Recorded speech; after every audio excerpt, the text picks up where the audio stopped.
Hello friends, ओम श्री गणेशाय नमः। जय श्री कृष्णा। आप सभी का स्वागत है आपके अपने यूट्यूब चैनल पर।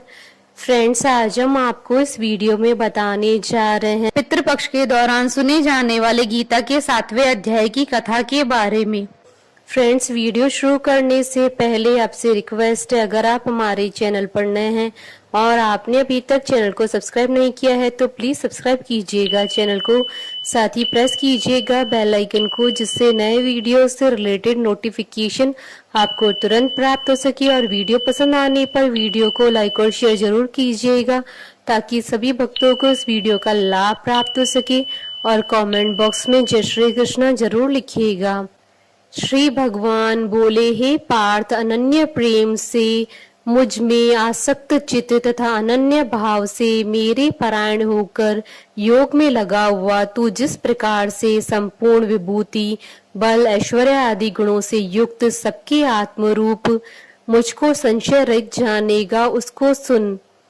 मैं तेरे लिए इस विज्ञान सहित तत्व ज्ञान को संपूर्णतया कहूंगा, जिसको जानकर संसार में फिर और कुछ भी जानने योग्य शेष नहीं रह जाता। हजारों मनुष्यों में कोई एक मेरी प्राप्ति के लिए यत्न करता है और उन यत्न करने वाले योगियों में भी कोई एक मेरे परायण होकर मुझको तत्व से अर्थात यथार्थ रूप से जानता है। पृथ्वी, जल, अग्नि, वायु, आकाश, मन, बुद्धि और अहंकार भी इस प्रकार ये 8 प्रकार से विभाजित मेरी प्रकृति है। ये 8 प्रकार के भेदों वाली तो अपरा अर्थात मेरी जड़ प्रकृति है। और हे महाभाव, इससे दूसरी को जिससे यह संपूर्ण जगत धारण किया जाता है, मेरी जीव रूपा परा अर्थात चेतन प्रकृति जान।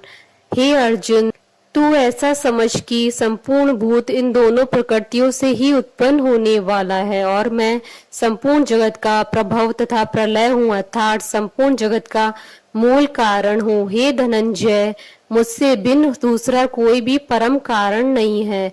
यह संपूर्ण जगत सूत्र में सूत्र के मणियों के सदस्य मुझ में गूंथा हुआ है। हे अर्जुन, मैं जल में रस हूँ, चंद्रमा और सूर्य में प्रकाश हूँ, संपूर्ण वेदों में ओमकार हूँ, आकाश में शब्द और पुरुषों में पुरुष तत्व हूँ। मैं पृथ्वी में पवित्र शब्द, स्पर्श, रूप, रस, गंध से इस प्रसंग में इनके कारण रूप तन्मात्राओं का ग्रहण है। इस बात को स्पष्ट करने के लिए उनके साथ पवित्र शब्द जोड़ा गया है। गंध और अग्नि में तेज हूँ तथा संपूर्ण भूतों में उनका जीवन हूँ और तपस्वियों में तप हूँ। हे अर्जुन, तू संपूर्ण भूतों का सनातन बीज मुझको ही जान। मैं बुद्धिमानों की बुद्धि और तेजस्वियों का तेज हूँ।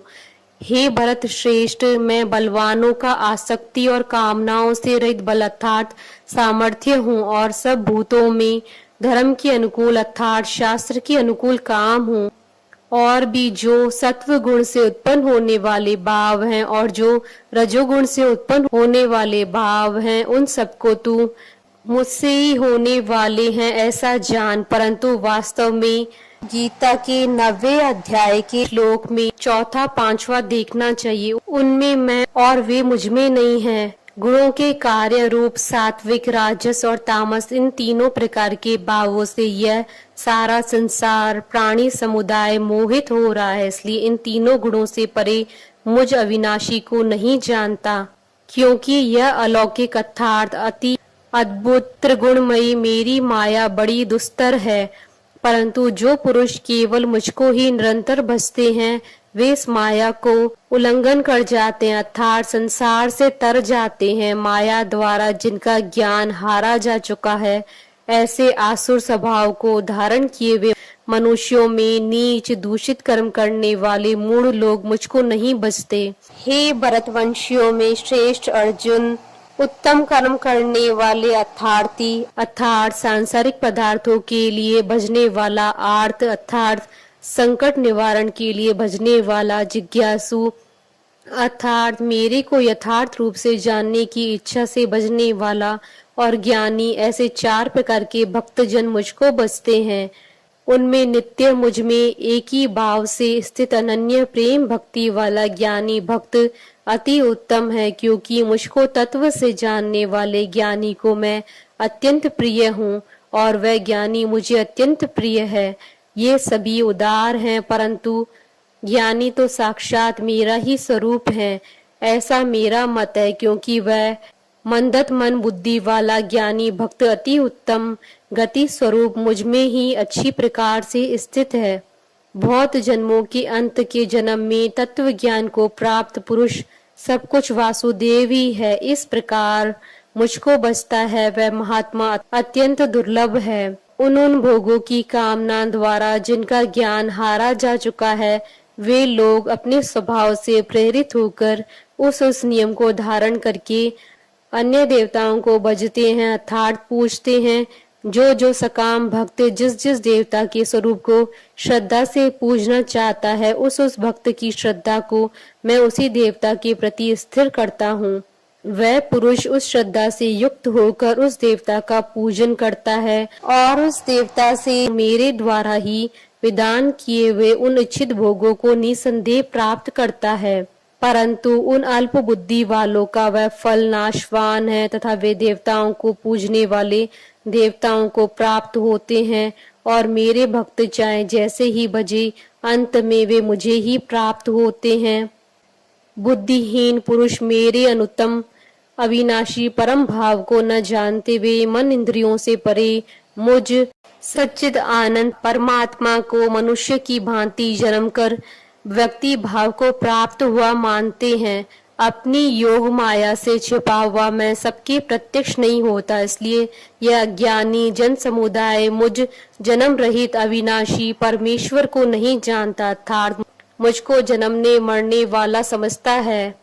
हे अर्जुन, पूर्व में व्यतीत हुए और वर्तमान में स्थित तथा आगे होने वाले सब भूतों को मैं जानता हूँ, परंतु मुझको कोई भी श्रद्धा भक्ति रहित पुरुष नहीं जानता।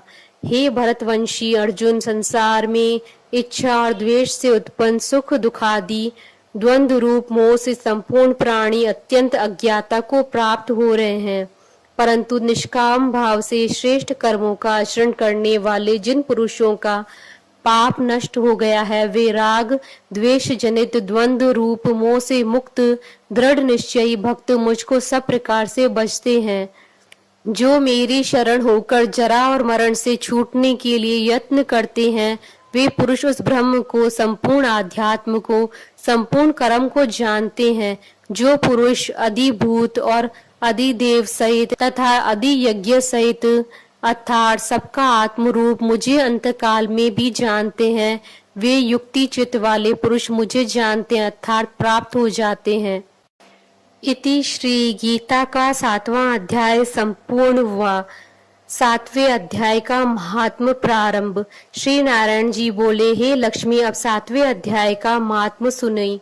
एक पटेल नाम नगर है जिसमें सुकंकण वैश्य रहता था। वह व्यापार करने को नगर के बाहर कहीं को जाता था।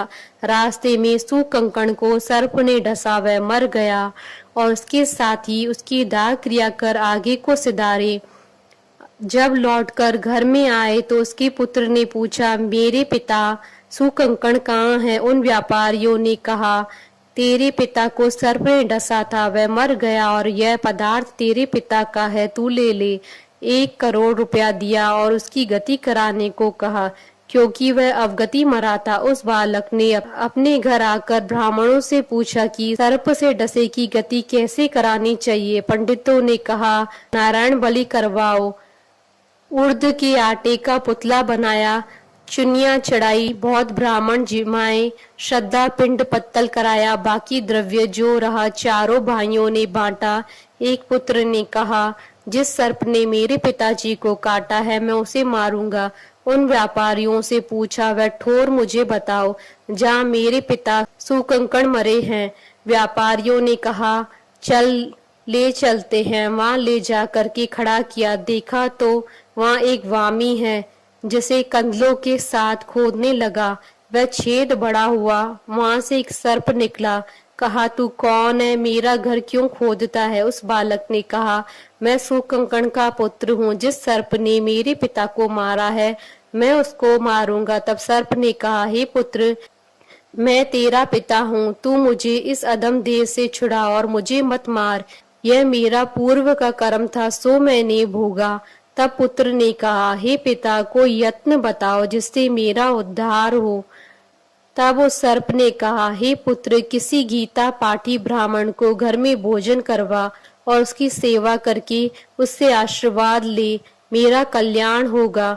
तब उस बालक ने अपने घर और नगर में जितने गीता का पाठ करने वाले थे सबको बुला लिया और गीता जी के 7वें अध्याय का पाठ कराया और उनको भोजन करवाया। तब उन साधु ब्राह्मणों ने आशीर्वाद दिया। तत्काल वह अधम देह से छूटकर देव देही पाकर विमान पर चढ़कर आकाश मार्ग को जाता हुआ अपने पुत्र को धन्य धन्य करता हुआ वैकुंठ धाम को प्राप्त हुआ।